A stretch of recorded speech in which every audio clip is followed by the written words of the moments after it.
Ambulance emergency. What town or suburb? Tumby. Okay, tell me exactly what's happened. Well, this morning, I'm at Mum's and we had a bad argument. We're up half the night arguing and, yeah, things got bad and she was chasing me around the house with a knife and, How old is she? I think she's 81. Is she breathing? No. Okay, what was your name? What's your name? David. On the 28th of July 2022, emergency services were called to a home in Tumby on the New South Wales Central Coast. The caller was 59-year-old David Andrew Mapp. Inside the home, officers located the body of 82-year-old Colleen Wilson, Mapp's elderly mother, lying in a pool of blood and partially covered by a blanket. She had been dead for several hours. In the recorded 000 call, Mapp admitted to having a big argument with his mother, stating that things got pretty bad and she had fallen down. He told the operator he had attempted CPR but received no response. Just hours after the murder, Mapp was caught on CCTV entering a pawn shop in nearby Long Jetty.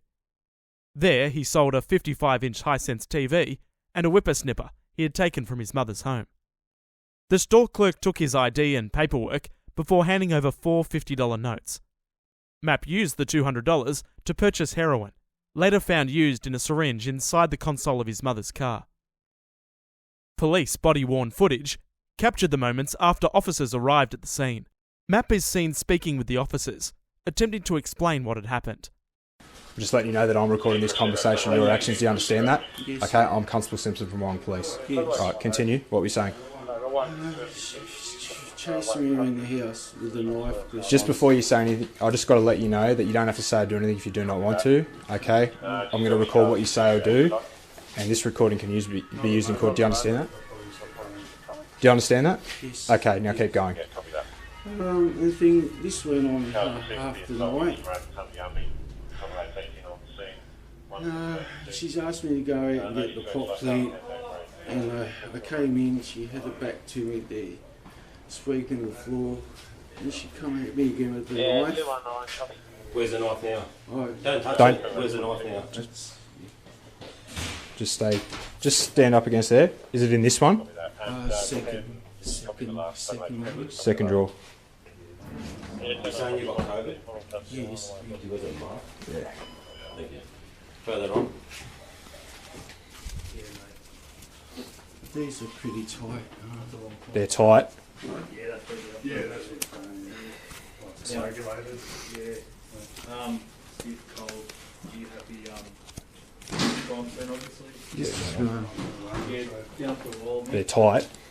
Have a feel cold. Have a feel cold. Yeah. Is that the knife there? The first one there? We can readjust your cuffs in a minute. So David, I'm just going to readjust. Right, just readjust his cuffs. Yeah.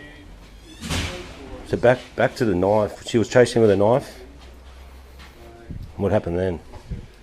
She went outside, asked me to bring the pot plant in because she quite often organises plants and stuff, and we were arguing certain things, and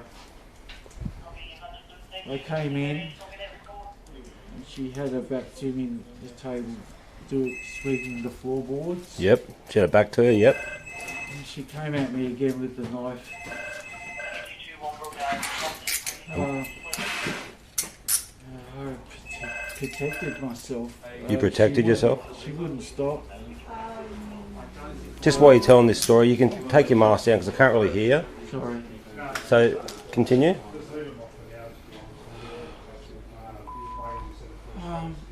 She said, I don't want you here anymore, and things got bad, and she just kept trying to lunge at me with the knife. Yep.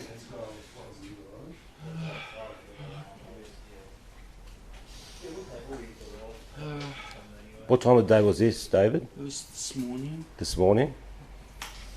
Okay. What hand was she holding the knife in? I don't even know. She left or right hand, sorry. Okay. So what happened then when she tried to plunge the She knife into fell you? down. I stood there for a minute.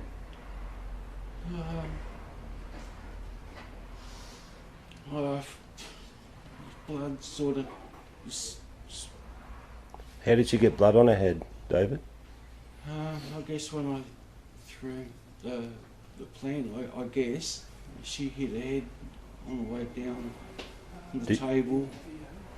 Just to understand, did you say you threw the pot plant at her head? Sorry? Sorry, I just didn't get that last bit. Did you just say you threw the pot plant at her head? She had it back to me and she turned around with the knife. And I had the knife in one hand and the broom in the other. And she went to turn around and put the broom there. And she wanted to stab me. I protected myself. Okay, so she's tried to stab you. And how did you try to protect yourself? Oh God. I didn't throw it at her. She had it back to me, sweeping the floor. I could see. She was going to pick the knife up and she partially.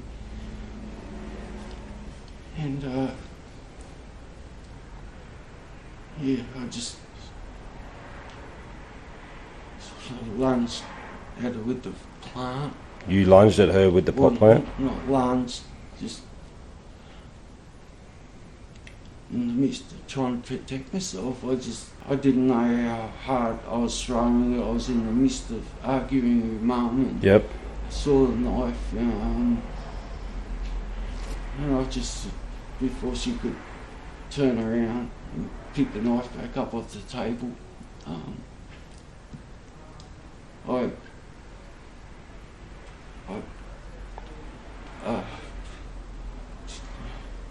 I guess there's no other word but to, I guess throw it at her, I guess. But, and where did you hit your mum when you threw it at her?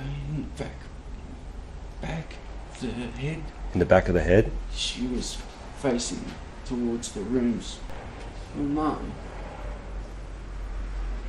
as I said, things got bad. Does she normally chase you around the house with a knife? Yes.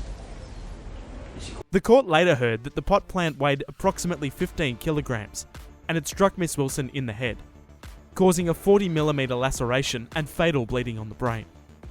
She also sustained a fractured collarbone during the fall. The New South Wales Supreme Court heard that Mapp had a long-standing drug addiction and was staying with his mother at the time due to having contracted COVID-19. In the weeks leading up to the murder, Mapp had stolen her TV on a previous occasion, forcing her to go into a pawn shop and buy it back. She had refused to involve police. During sentencing, Justice Ian Harrison described how Mapp killed his mother in a moment when his frustration could no longer be controlled. He noted that the pair had argued frequently, but this time the confrontation turned deadly. In October 2023, a jury found Mapp guilty of murder. On sentencing day, Miss Wilson's sister, Janice Fowler, gave a victim impact statement describing the years of harassment, begging, pleading, promises and lies that Colleen had endured from her son. David Andrew Mapp was sentenced to a maximum of 21 years in prison. He will be eligible for parole in July 2037, after serving a non-parole period of 15 years. Thanks for watching, and a special thank you to our Patreon supporters. Your contributions help us to continue reporting on Australia's most confronting cases. For early access and exclusive content not available on YouTube, visit Police Vision Australia on Patreon.